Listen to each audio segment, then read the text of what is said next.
નમસ્કાર વિદ્યાર્થી મિત્રો, ધોરણ 10 ની પ્રથમ પરીક્ષા આવી રહી છે તેમજ બોર્ડ માટે પણ એક અગત્યનો આઈએમપી પ્રમેય એટલે કે થેલ્સનો પ્રમેય. વિદ્યાર્થી મિત્રો, આપણને થેલ્સનો પ્રમેય લખો અને સાબિત કરો આ રીતે આપણો પ્રશ્ન પૂછાતો હોય છે, અથવા તમને વિધાન આપેલું હોય અને એ સાબિત કરો એવું પણ લખેલું હોઈ શકે છે. પરંતુ જો થેલ્સનો પ્રમેય લખો અને સાબિત કરો આવેલું હોય તો વિધાન તમારે જાતે લખવાનું રહેશે. અને વિધાન એ રીતનું છે કે જો કોઈ ત્રિકોણમાં કોઈ એક બાજુને સમાંતર દોરેલી રેખા બાકીની બે બાજુને ભિન્ન બિંદુમાં છેદે તો તે રેખા બાકીની બે બાજુનું સમપ્રમાણમાં વિભાજન કરે છે તેમ કહેવાય. કેવી રીતે આપણે આકૃતિ પ્રમેયને સમજીએ. સૌથી પહેલા તમારે એની એક ત્રિકોણ આકૃતિ દોરવાની રહેશે. તો આકૃતિની અંદર આપણે એક ત્રિકોણ બનાવવાનો રહેશે જેનું નામ A B C આપીશું. ત્યારબાદ કોઈ એક બાજુને સમાંતર દોરેલી રેખા એટલે કે આપણે BC ને સમાંતર એક રેખા દોરવાની થશે અને એ રેખાનું નામ આપણે આપીશું DE. તો આપણે આટલી જે માહિતી છે એને આપણે પક્ષમાં લખવાની રહેશે. તો પક્ષની અંદર આપણે શું લખીશું? ત્રિકોણ ABC માં BC ને સમાંતર રેખા DE છે, જે BC ને સમાંતર રેખા DE છે જે AB ને D માં છેદે છે, AB ને D માં, અને AC ને ક્યાં છેદે છે? E માં છેદે છે. ત્યારબાદ પક્ષ સાધ્યની અંદર હવે આપણે સાધ્યની અંદર શું લખીશું? જે સાબિત કરવાનું છે. સાબિત શું કરવાનું છે? તો કે જે રેખા બે બાજુમાં છેદે છે તેનું સમપ્રમાણમાં વિભાજન કરશે. સમપ્રમાણમાં વિભાજન કરશે એટલે કે AD ભાગ્યા DB, AE ભાગ્યા EC બંનેનો ગુણોત્તર કેવો થશે? સમાન થશે. એટલે આપણે અહીંયા એવું લખવાનું છે સાધ્યમાં કે AD ભાગ્યા DB બરાબર AE ભાગ્યા EC. તો આ રીતે આકૃતિ, પક્ષ, સાધ્ય. ત્યારબાદ હવે આપણે સાબિતી તરફ જઈએ. તો સાબિતીની અંદર આપણે શું લખવાનું રહેશે?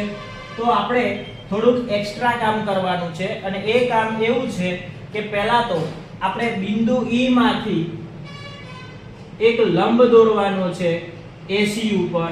એટલે આપણે ત્યાં એવું લખવાનું છે અને એનું નામ આપીશું આપણે EN. આપણે શું લખીશું? EN લંબ AB. EN AB ઉપર લંબ દોરવાનો છે. તે જ રીતે DM લંબ AC. DM AC ઉપરનો લંબ દોરવાનો છે અને આપણે BE અને CD જોડવાના છે. BE અને CD જોડવાના રહેશે. તો તેમજ તથા BE અને CD જોડો. આપણી આકૃતિ તૈયાર. હવે આપણે આ પ્રમેયને સાબિત કરવો છે ત્યારે સૌપ્રથમ આપણને ત્રિકોણના ક્ષેત્રફળનું સૂત્ર આવડવું જોઈએ. ત્રિકોણના ક્ષેત્રફળનું સૂત્ર શું થાય? તો ત્રિકોણનું ક્ષેત્રફળ બરાબર 1/2 ગુણ્યા પાયો ગુણ્યા વેધ. હવે આ સૂત્રનો ઉપયોગ કરી અને આપણે આ ત્રિકોણની અંદર આપણે બીજા ત્રિકોણ વિશે વિચારવાનું છે. જેમ કે અહીંયા નાનો ત્રિકોણ બને છે AD, નીચે પણ ત્રિકોણ બને છે. એક ત્રિકોણ અહીંયા બને છે EDB. એ જ રીતે આ બાજુથી જોવા જશો ADE DEC. એટલે અહીંયા આપણને એક સમોસા જેવો પફ જેવો એક ત્રિકોણ જોવા મળે છે. એટલે ખાવાનું નથી પણ એનું ક્ષેત્રફળ શોધવાનું છે. તો હવે એ ક્ષેત્રફળ શોધવા માટે તમારે એક ટ્રીક તમને આપું છું જે અત્યાર સુધી કોઈએ આપેલી નહીં હોય. તમારે આગળની તરફથી ADE EDB, એટલે કે તમારે છે ને એક આકૃતિ આવી રીતે યાદ રાખવાની છે, બરાબર? અને એનું જે ક્ષેત્રફળ કેટલું મળશે એ આપણે અહીંયા લખવાનું છે. તો ઉપરનો જે નાનો ત્રિકોણ છે એ કયો છે? ત્રિકોણ ADE નું ક્ષેત્રફળ. ચલો, ત્રિકોણ ADE નું ક્ષેત્રફળ શોધવું છે તો 1/2 ગુણ્યા પાયો. ચલો, આનો પાયો કયો થશે અને વેદ કયો થશે? તો આપણે આ લંબ દોર્યો છે એને વેદ કહેવાય, તો AD એનો પાયો થાય. એટલે આપણે લખવાનું AD અને એનો વેદ કયો છે? EL. ત્યારબાદ હવે આટલેથી આટલા ત્રિકોણનું કામ પૂરું થયું. ADE, હવે E થી સ્ટાર્ટ કરવાનું, પાછું જવાનું EDB.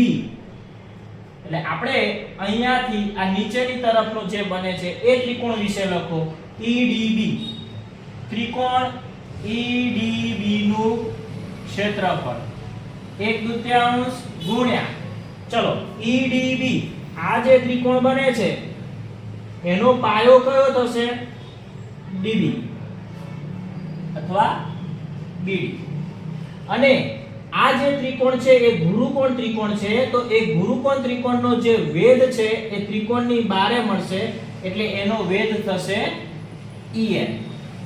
તો આપણને આગળની તરફથી જોવા જઈએ ADE EDB એ બંને ત્રિકોણના ક્ષેત્રફળ મળ્યા.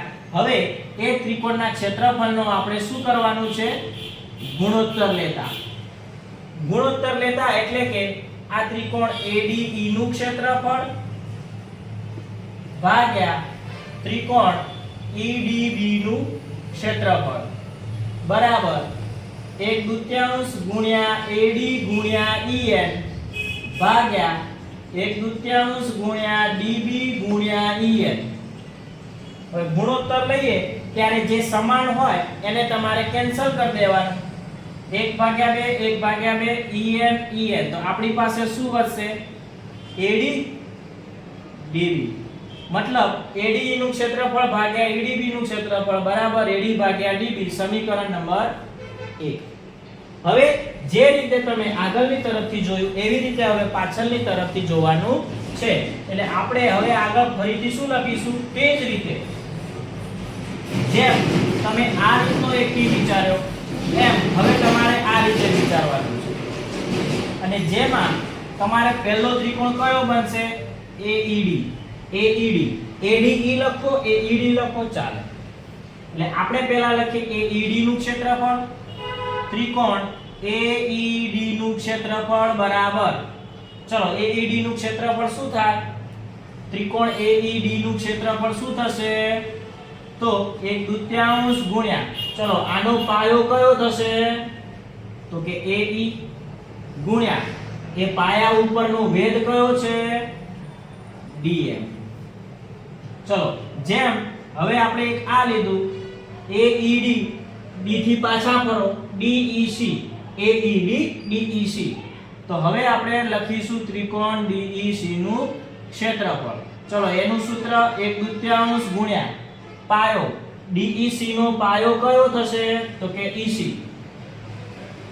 ગુણ્યા, ચલો આ પણ ગુરુકોણ ત્રિકોણ છે તો ગુરુકોણ ત્રિકોણનો વેધ એની બારે હોય એટલે એનો વેધ શું આવશે?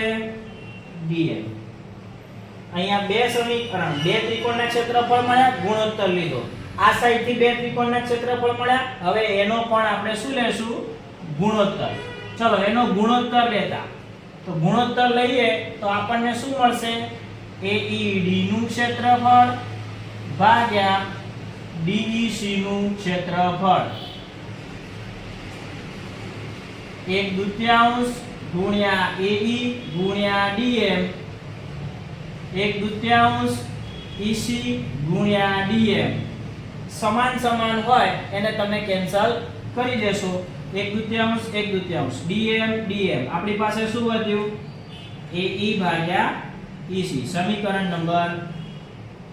હવે વિદ્યાર્થી મિત્રો અહીં ADE નું ક્ષેત્રફળ કે AED નું ક્ષેત્રફળ એ તો સમાન છે, પરંતુ અહીંયા તમે જોશો તો EDB નું ક્ષેત્રફળ અને DEC નું ક્ષેત્રફળ, આ જે બે ત્રિકોણ છે એના ક્ષેત્રફળ સમાન છે કે નહીં આપણને ખબર નથી. તો એ બંનેના ક્ષેત્રફળ આપણને સમાન બતાવવાના છે અને એના માટે ધોરણ 9 માં એક પ્રમેય આવતો હતો જે અત્યારના સિલેબસમાંથી એને આપણે NCERT માંથી કાઢી મૂકેલો છે, પરંતુ એ આપણને ખબર હોવી જોઈએ કે બે સમાંતર રેખા અને એક જ પાયા પર આવેલા બે ત્રિકોણના ક્ષેત્રફળ કેવા થશે? સમાન થાય. તો આપણે જુઓ આ જે બે ત્રિકોણ છે EDB અને DEC સમાંતર રેખાની વચ્ચે આવેલા છે. આ ત્રિકોણનો પાયો DE થાય અને આ ત્રિકોણનો પાયો પણ DE થાય. બંનેમાં એક કોમન છે. એટલા માટે એ ત્રિકોણ EDB અને ત્રિકોણ DEC બંનેના ક્ષેત્રફળ કેવા થશે? સમાન થશે. એટલે કે આપણે એવું લખી શકાય કે ત્રિકોણ EDB નું ક્ષેત્રફળ બરાબર આ બાજુનો ત્રિકોણ DEC નું ક્ષેત્રફળ, એને આપવાનું સમીકરણ નંબર 3. આપણે જાણીએ છીએ પહેલા બેના ક્ષેત્રફળ સરખા છે, બીજા બેના ક્ષેત્રફળ પણ કેવા આવ્યા? સરખા. એટલે કે આપણે શું કહી શકીએ? સમીકરણ 1, 2 અને 3 પરથી જો આ બંને સમાન હોય તો આપણે એના જે ગુણોત્તર મળ્યા એ પણ કેવા થશે? સમાન. એટલે આપણે સીધું લખી શકાય AD ભાગ્યા DB બરાબર AE ભાગ્યા EC, જે આપણે અહીંયા સાબિત કરવાનું હતું.